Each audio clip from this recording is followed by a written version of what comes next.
मैं दिल्ली हूँ। मैंने देखा कि जयचंद और विजयचंद को राजकुमारी के वापस आने का समाचार मिला। उन्हें पता चला कि पृथ्वीराज चौहान ने गढ़ी सिरसा पर अपना अधिकार जमा लिया है। तब उन्होंने इंद्रप्रस्थ पर हमला करने की बात की, जिसका राजकुमारी ने न केवल विरोध किया बल्कि उसने तो पृथ्वीराज चौहान की प्रशंसा भी की। उधर चकोरी के लिए जयचंद का संदेश मिला कि वो महाराज अनंगपाल तोमर को विष देकर समाप्त कर दे। मैंने ये भी देखा कि पृथ्वीराज चौहान ने किस तरह भवानी को उसकी पत्नी रूप कुंवर से मिला दिया। भवानी सिंह ने सुहाग रात में देखा रूप कुंवर का रूप। उधर चकोरी भी चंद्रवरदाई से मिली। महोबा नरेश जब वापस अपने राजमहल में पहुंचे तो राजमाता को देखकर चौंक गए। उन्होंने राजमाता को बताया कि किस तरह पृथ्वीराज चौहान ने राजकुमारी संयोगिता का स्वागत किया। अब गढ़ी सिरसा पर तोमरों के दत्तक पुत्र पृथ्वीराज चौहान का अधिकार है। मगर ये सब हुआ कैसे? मां साहब, हमारे सैनिकों ने पृथ्वीराज चौहान के एक सैनिक के आत्मसम्मान को ललकारा। उस सैनिक की पत्नी की आबरू लूटने की कोशिश की। क्या? तब तो तुम्हारे सैनिक दंड के पात्र हैं। तुमने उन्हें दंड दिया नहीं? मां साहब, मेरे कुछ करने से पहले ही पृथ्वीराज चौहान वहां पहुंच गया और उसने हमारे सैनिकों को दंड दिया और गढ़ी सिरसा पे अपना अधिकार कर लिया। जब राजकुमारी वहां पहुंची तो उनका स्वागत मैंने नहीं, पृथ्वीराज चौहान ने किया। नहीं, हमें विश्वास नहीं होता इस बात का। मां साहब, आपको यह विश्वास करना ही पड़ेगा क्योंकि यह सब सच है। मगर ऐसी स्थिति में तुम पीठ दिखाकर वापस कैसे चले आए? तुमने पृथ्वीराज का सामना करके उससे अपना खोया हुआ सम्मान वापस क्यों नहीं लिया? क्या तुम्हारी तलवार को जंग लग गया था? क्या तुम्हारी गैरत मर गई थी? क्या राजपूती आन बान तुम्हारी कायरता की भेंट चढ़ गई थी? नहीं मां साहब, यह सब इतना अचानक हुआ कि मैं कुछ नहीं कर सका। लेकिन मां साहब, मैंने प्रतिज्ञा की थी, यदि राजकुमारी के सम्मान पर आंच आई तो मैं अपने प्राणों की बाजी लगा दूंगा। लेकिन मां साहब, वो अवसर भी आया नहीं। अब राजकुमारी कहां है? वो कन्नौज वापस चली गई। तुमसे मिले बिना? नहीं मां साहब, मेरे रास्ते में उनसे भेंट हो गई थी। मैंने उनसे महोबा आने के लिए आग्रह किया था, मगर परिस्थितियां ऐसी थी कि उन्हें वापस कन्नौज जाना पड़ा। मगर महाराज जयचंद जब अपनी बेटी से मिलेंगे तो ये सब सुनकर क्या सोचेंगे तुम्हारे बारे में? मां साहब, मैंने राजकुमारी को वचन दिया है कि मैं गढ़ी सिरसा पृथ्वीराज चौहान से मुक्त करा लूंगा। मां साहब, मैंने राजकुमारी की बातों से अनुमान लगाया है कि वो मुझसे प्रभावित हैं। मां साहब, मैंने राजकुमारी की आंखों में अपने लिए प्रेम देखा है। पुत्र, तुम नहीं जानते कि राजकुमारी संयोगिता के साथ तुम्हारे विवाह का कितना महत्व है। अभी तो केवल कनौज वाले हमारे मित्र हैं। अगर राजकुमारी संयोगिता हमारी पुत्र वधू बनकर महोबा आ गई तो एक दिन कन्नौज भी हमारा होगा और महोबा उसकी राजधानी। पुत्र, यही हमारी राजनैतिक आवश्यकता है। मां साहब, राजकुमारी ने दोबारा हमसे मिलने का वचन दिया है। मगर अब राजकुमारी से दोबारा मिलने के लिए गढ़ी सिरसा को पृथ्वीराज के अधिकार से मुक्त कराना होगा। यह कलंक है तुम्हारी वीरता पर। पुत्र, हमने तुम्हें कितना समझाया था कि जब भी कहीं जाना हो तो अकेले मत जाना। चंदेल कुलभूषण आल्हा और वो दल को अपने साथ लेकर जाना। मां साहब, ये भूल तो हो गई है मुझसे।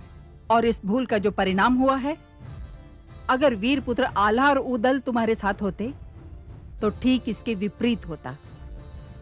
गढ़ी सिरसा पर अधिकार करना तो दूर की बात थी, पृथ्वीराज चौहान का शव जाता वहां से, और इस सदमे से अजमेर का सोमेश्वर और सूरज कुंड का अनंगपाल तोमर दोनों ही मर जाते।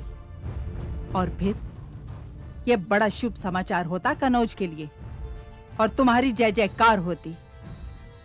आप सच कह रही हैं मां साहब। मैं कल प्रातः ही महोबा के इन सपूतों को बुलवाता हूं और गढ़ी सिरसा पे विजय प्राप्त करने का बीड़ा उनके सामने रखता हूं।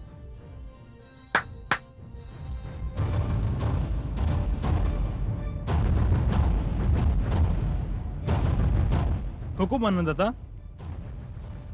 महान वीर आला और उदल को सूचना दो, कल सूरज की पहली किरण के साथ हम दरबार में उनकी प्रतीक्षा करेंगे। जो आज्ञा। पुत्र, कभी कभी हमें तुम्हारी नीतियों पर बहुत दुख होता है, क्योंकि जो काम तुम्हें करना चाहिए वो हमें करना पड़ रहा है।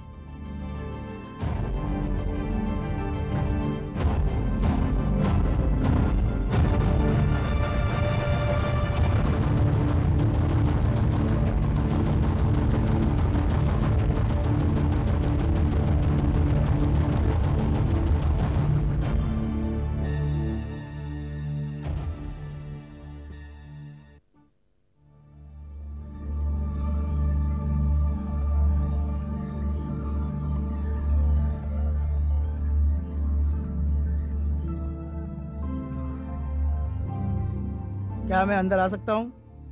आओ।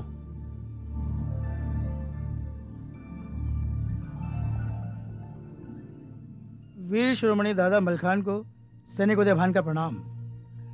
प्रणाम।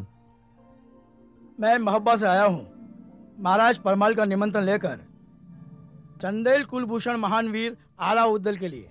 भाई आला और उदल? मगर वो तो यहाँ नहीं है। वो यहाँ नहीं है? वो हमारी बहन के घर गए हैं। मगर महाराज परमाल ने मुझे तुरंत उन्हें अपने साथ लाने का आदेश दिया है। अगर ऐसी बात है सैनिक, तो तुम्हें हमारी बहन के घर जाना पड़ेगा। ठीक है, मैं अवश्य जाऊंगा, यदि आप मुझे उनका पता दे दें। हाँ हाँ, क्यों नहीं। हमारी बहन फुलवा रानी बसंतपुर में रहती है। उनके पति यानी हमारे बहनोई राजा ठाकुर महेंद्र सिंह वहाँ के प्रसिद्ध व्यक्ति हैं। धन्यवाद, मैं चला जाऊंगा। प्रणाम स्वीकार करें।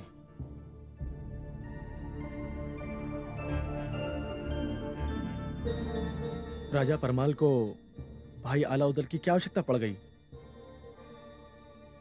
फुलवा रानी, फुलवा रानी, फुलवा रानी।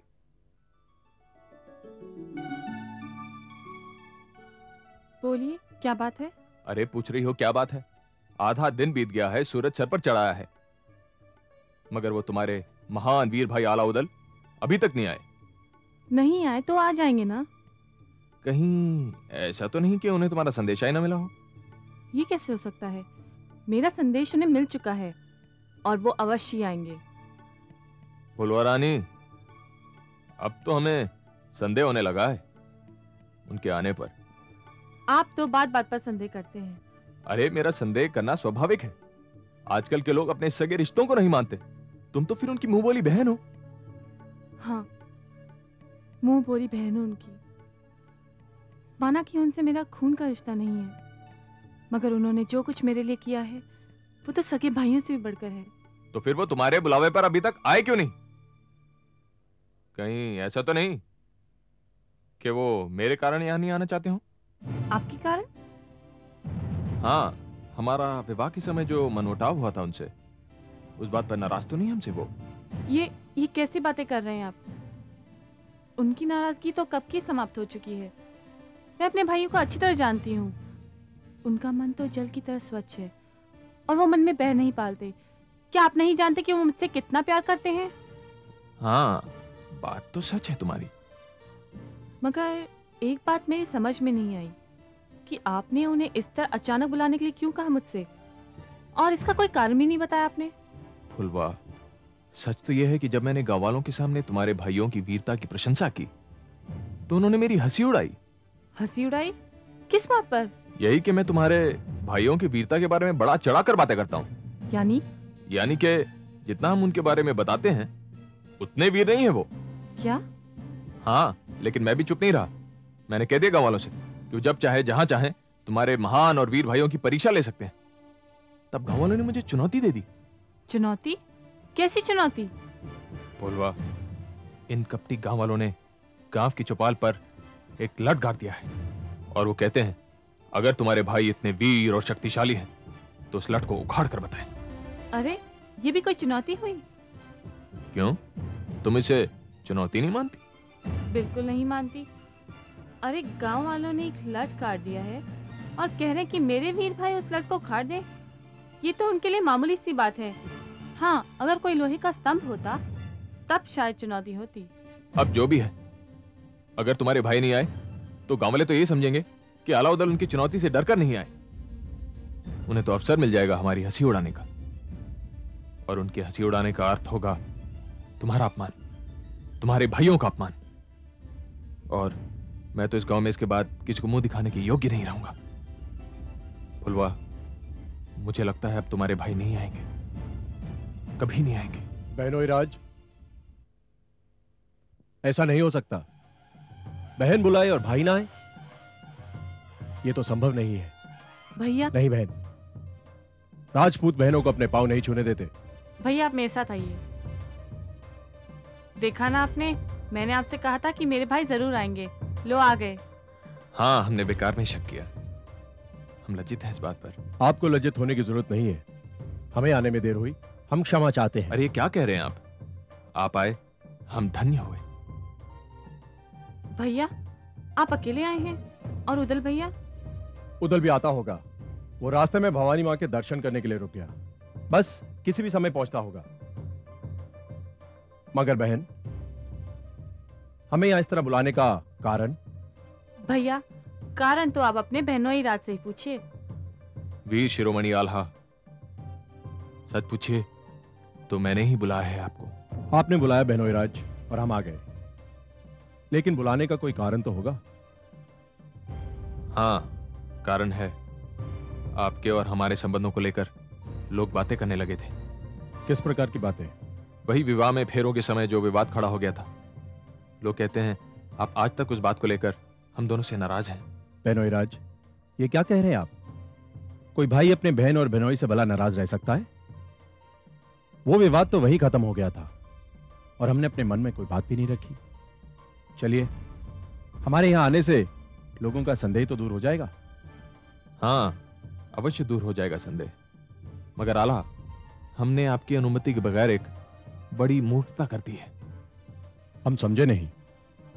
गांव वाले आपकी वीरता का प्रदर्शन देखना चाहते थे, इसलिए उन्होंने गांव की चौपाल पर जमीन में एक लठ गाड़ दिया है, इस चुनौती के साथ कि आप उस लठ को उखाड़ दें। तो बहनोई राज, क्या आपको संदेह है कि हम वो लठ नहीं उखाड़ पाएंगे? हमने तो गांव वालों से यही कहा था कि अगर उनकी वीरता ही देखनी है तो किसी शक्तिशाली पहलवान को बुलवाओ। अरे हमारे आला उदल ने तो कितने ही सूरमाओं को धूल चटाई है, मगर वो इसी बात पर अड़ गए कि यही लठ उखाड़ना है उन्हें। और अब बात आपकी बहन और हमारी इज्जत पर आन पड़ी है। ये क्या कह रहे हैं आप? अपनी बहन और बहनोई की इज्जत के लिए हम पर्वत भी उखाड़ सकते हैं। तो फिर आपको हमारे साथ इस गांव की चौपाल तक चलना होगा। आप जब कहेंगे हम चलेंगे आपके साथ। भैया ये सब बाद में होगा, लंबी यात्रा से आए हो, थोड़ा विश्राम कर लीजिए। हाँ हाँ, आइए भैया।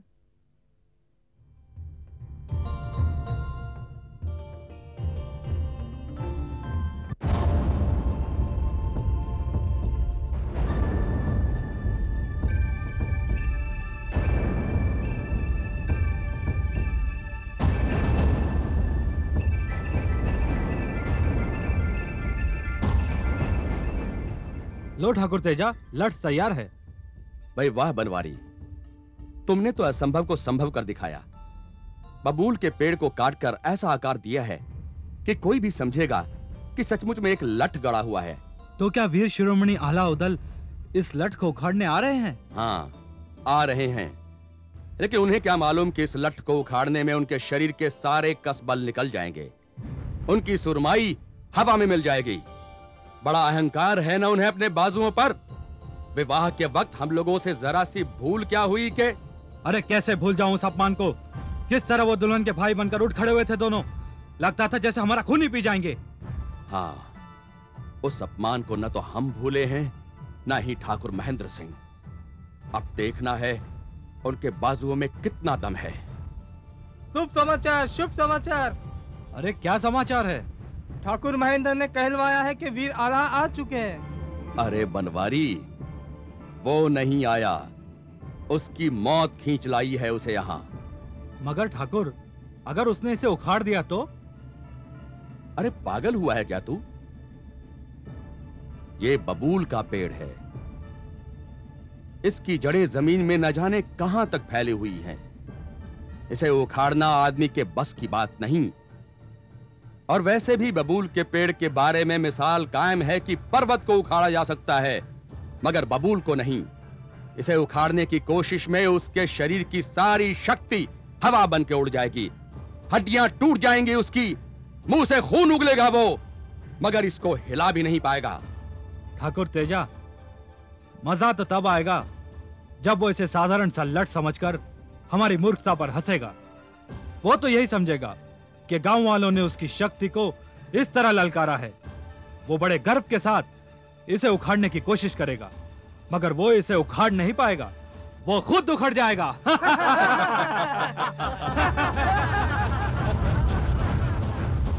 ठाकुर तेजा, हम आखिरी बार आला का स्वागत करते हैं। चंदेल कुलभूषण, हम आपका अपने गांव में स्वागत करते हैं। और ठाकुर महेंद्र सिंह, हम आपके आभारी हैं जो आपने वीर शिरोमणि को हमारे गांव में लाकर उनके दर्शन का अवसर दिया। ये क्या कह रहे हैं आप? ये तो हमारी बहन का गांव है, यहाँ आकर तो हम धन्य हुए। सारा गांव उत्सुक है। वैसे तो आपकी वीरता जग जाहिर है। आप जब रणभूमि में उतरते हैं, अच्छे अच्छे सुरमाओं के पैर उखड़ जाते हैं। बनवारी, मतलब की बात करो। आप सब लोगों को तो मेरी बात पर विश्वास ही नहीं था कि वीर आला इस गांव में आएंगे। लो, वो आ गए। क्या चाहते हैं आप लोग? आइए शिरोमणि। गांव वालों ने ये लठ गाड़ दिया है। वैसे तो आपकी वीरता के बारे में सभी जानते हैं और ये उखाड़ना आपके बाएं हाथ का खेल है। फिर भी ये गांव वाले चाहते हैं कि आपकी परीक्षा इसी प्रकार ली जाए।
ये लट नहीं, बबूल का पेड़ है।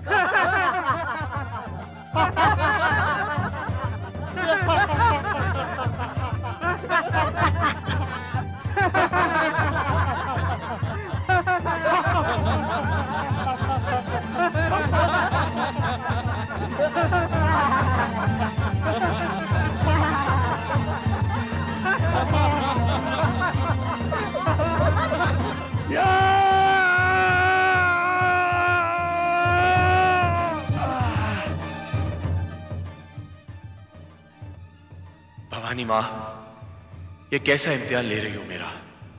कोई भूल हो गई है मुझसे? माँ, आज तेरी शक्ति को इस तरह चुनौती दी जा रही है कि मेरी बहन का सम्मान दांव पर लग गया है।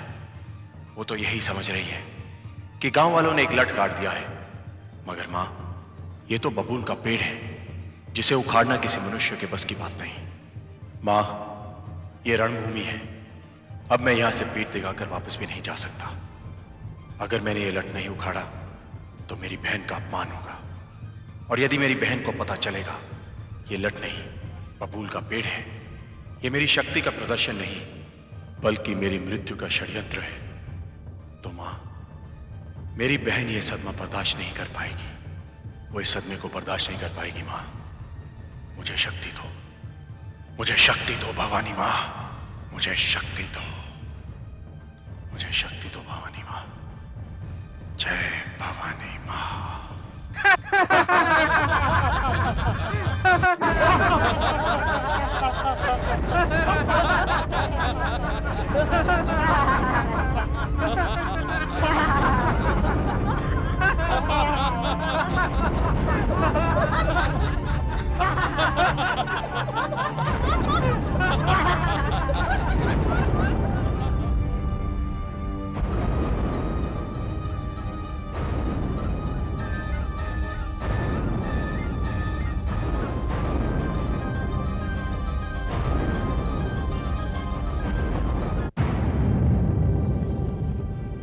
भवानी माँ, आज सारे गांव के सामने मेरी बहन के सम्मान का प्रश्न है।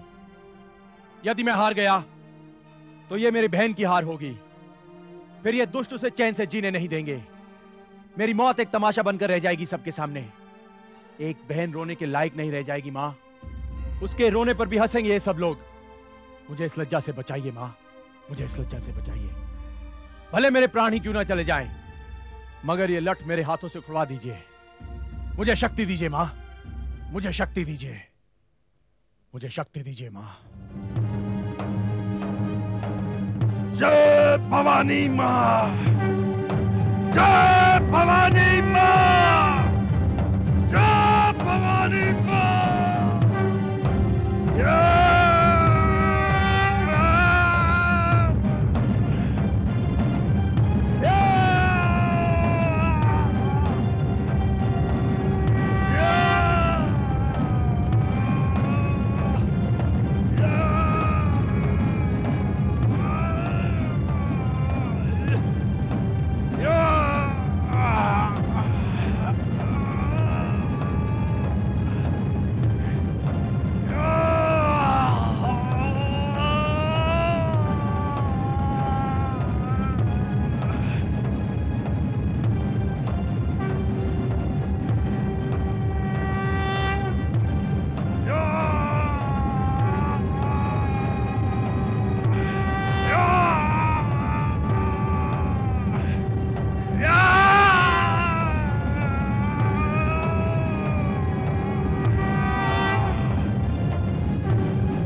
भैया तुम ठीक तो हो ना भैया? मैं ठीक हूँ बहन, मैं ठीक हूँ।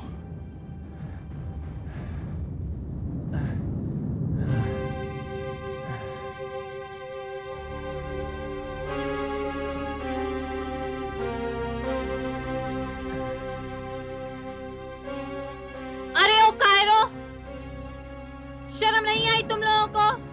लठ की जगह बबूल का पेड़ उखाड़ने को कहा मेरे भाई को। विश्वासघाती हो तुम लोग। और तुमने भी मेरे साथ विश्वासघात किया है। तुम्हें पता था अच्छी तरह कि ये लठ नहीं बबूल का पेड़ है, फिर भी क्यों किया तुमने मेरे साथ ऐसा? क्यों? बोलते क्यों नहीं?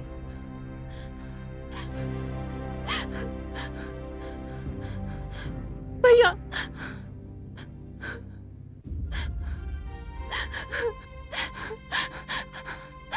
भैया भैया भैया, मेरा विश्वास करो भैया, मेरा इसमें कोई हाथ नहीं है।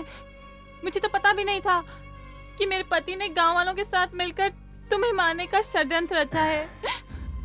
भैया मुझे क्षमा कर दो।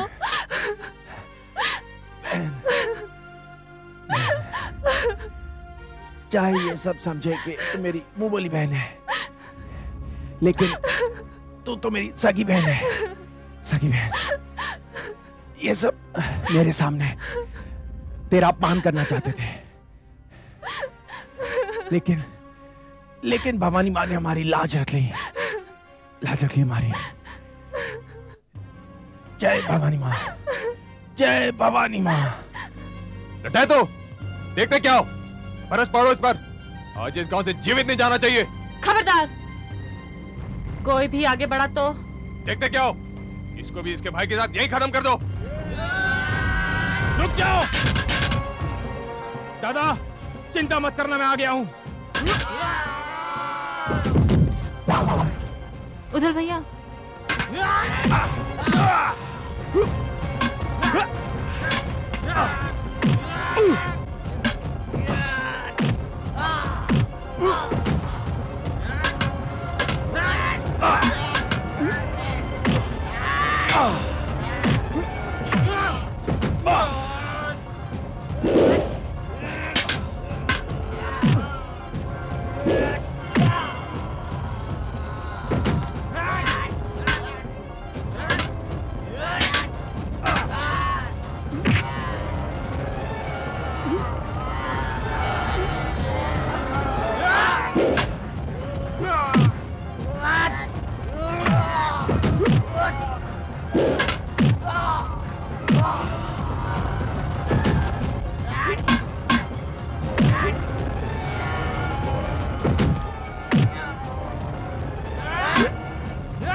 रुक जाओ।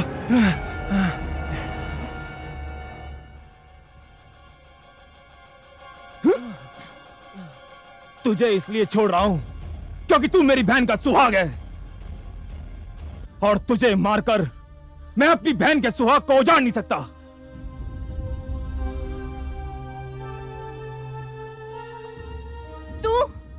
तू अपने आप को मेरा सुहाग कहता है, मेरा पति कहता है? अरे पति तो औरत की जिंदगी का मालिक होता है, ईश्वर होता है, परमेश्वर होता है, उसके जीवन की रक्षा करता है। मगर तू कैसा पति है? आज तूने मुझे सारे गांव वालों के सामने इसलिए लाकर खड़ा किया था कि मेरे ही सामने मेरे भाइयों की हत्या करे। मगर भवानी माँ ने मेरी रक्षा कर ली, मेरी लाज बचा ली। देख, तूने मेरे भाइयों के प्राण लेने चाहे, मगर उन्होंने मेरा सुहाग समझकर तुझे छोड़ दिया। अगर ये समाज और इसकी परंपरा मुझे इस बात की अनुमति देती तो मैं अपने ही हाथों से तेरा सर काट देती। अब मैं तुझ जैसे कायर के साथ एक पल भी नहीं रह सकती और ना ही इस गांव में रह सकती हूँ। जो गांव मेरे भाइयों की हत्या करना चाहता हो और उनकी समाधि यही बनाने जा रहा था, मैं छोड़कर जा रही हूँ इस गांव को और तुझे भी। नहीं बहन नहीं, ये कैसे हो सकता है? ये तो क्या कह रही है बहन, ये तो क्या कह रही है? नहीं हो सकता है। भैया अब तुम बीच में नहीं बोलोगे, इसके मन में कपट है तुम्हारे लिए। अब इसके साथ जीवन बिताना सांप के बिल में रहने के समान है। ये मनुष्य नहीं, हत्यारा है, राक्षस है। मैं आज तक तुझे देवता मानकर तेरे नाम का सिंदूर लगाती रही, बिंदियां लगाती रही, मगर आज इस सिंदूर को पोंछती हूँ। नहीं फुलवा बहन, नहीं फुलवा बहन, ये गांव छोड़कर मत जाओ। हम सब गांव वालों को क्षमा कर दो। हम सब ठाकुर महेंद्र सिंह के बहकावे में आ गए थे और हमसे ये पाप हो गया। हमारे साथ साथ ठाकुर को भी क्षमा कर दो। ठाकुर को भी? कभी नहीं।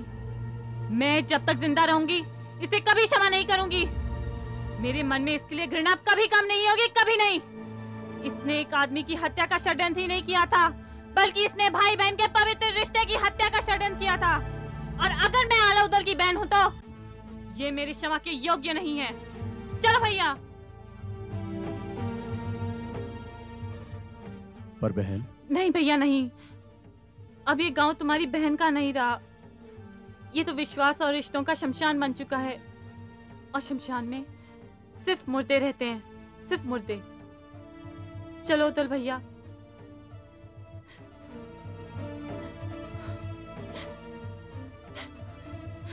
चलिए भैया।